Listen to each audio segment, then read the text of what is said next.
Imagine you're at the drag strip punching out your best time slips, or a drift event holding high RPMs for several minutes at a time throughout the day. Or perhaps you're at a drag and drive. What all three of these situations have in common, guys, is they are less than ideal places and times to have to do any sort of maintenance to your valve springs or valve seals without access to a dependable compressor that has the output to keep those valves up while you work. So what I'm going to show you guys today is something referred to as the rope method, which has been out for forever. So basically what the rope method is getting the affected cylinder's piston to top dead center. Once the piston is at top dead center, you're going to have a little void in your cylinder head referred to as your combustion chamber. This is where your combustion events happen. However, that's also where your valves sit. So since this piston is at its highest point of travel, we're going to remove the spark plug, and into the spark plug hole, we're going to insert our rope. How much rope? As you see, it doesn't take a lot. And what this is useful for, guys, is maybe some of you guys don't have access to a compressor. Maybe you're on the road.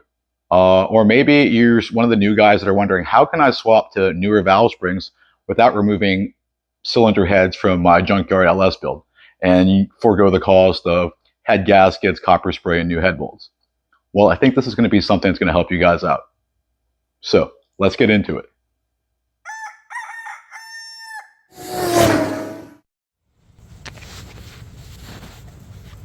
Okay, so the first thing we're going to do is drop your headers or your manifold so we can inspect the exhaust ports.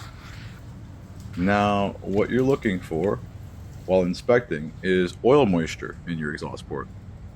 Now, you'll see the oil moisture here, and you'll also see how shiny that valve is. Dead giveaway. Check out cylinder 1 right next to it. Carbon on the valve, and dry carbon coming out the exhaust port. Pretty standard. I did notice this set of no-name springs. I have no idea the origin. They broke.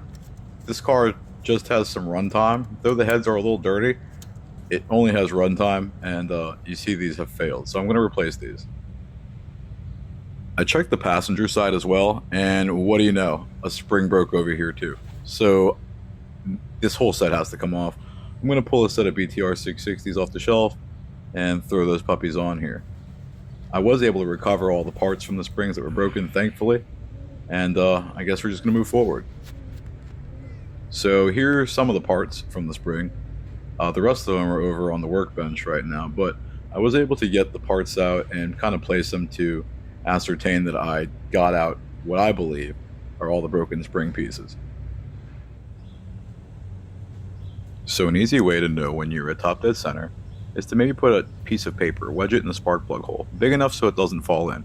When you hit TDC, it'll pop out, and you'll know you're pretty close to top dead center. Alright, so I'm going to start this rope in here. You guys, the closer you are to top dead center, the less rope you're going to need. I ended up using a little more than I should have, because I guess I wasn't at TDC, but it still worked out fine for me. The thicker the rope, the less you need, guys, but it still has to be big enough to fit inside the spark plug hole. So here I'm using a 90-degree pick. The pick does two things for me.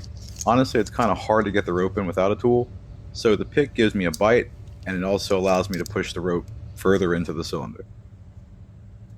With the valve spring tool compressed, you can see that we can get the keepers out of the retainers fairly easy. Like I said, the valve isn't moving anywhere. If it were going to fall, it'd be starting to slide down right now. And just to show you guys that it really is up, it's not moving, and I'm putting some force behind my taps here, guys. I don't necessarily have a gentle touch, but they're staying up.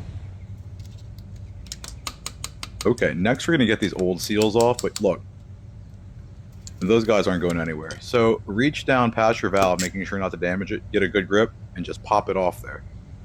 Works every time, guys. It doesn't take much force, so you don't have to go crazy with it. Okay, so I got everything off now, and we're going to just put this BTR kit that I have right here. We're just going to go ahead and use this to get the job done. Comes with everything you need, guys. So since I already have some springs that were broken, I'm just going to go ahead and run this kit on there right now.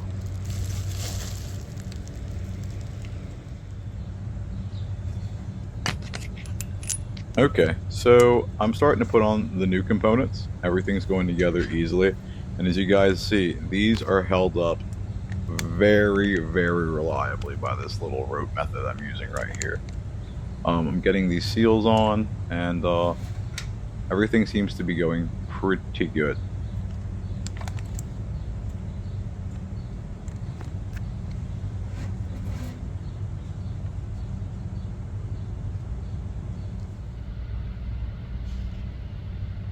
So we got our seals on there. The best way I find to sit these seals, if you guys are worried about anything, make sure you put a little drop of oil on the inside. I wouldn't use grease. A drop of oil on the inside would be fine. And you can use an 8mm or 10mm, I should say, socket to go over the valve and just tap down lightly, guys, with the rubber mallet, and they'll seat themselves for you. Now, as you see, I have the first set of springs done. I'm just going to go ahead and move on down this bank and finish everything out, but not without first taking my rope so I can push it into the next cylinder before I compress the spring tool and take out the valve keepers. Well, as you can see here, we got this whole bank taken care of. And what I didn't record was me doing the other side. I was kind of in it to win it, so I totally spaced on recording this side, but it's literally repetition of what I showed you before, you guys.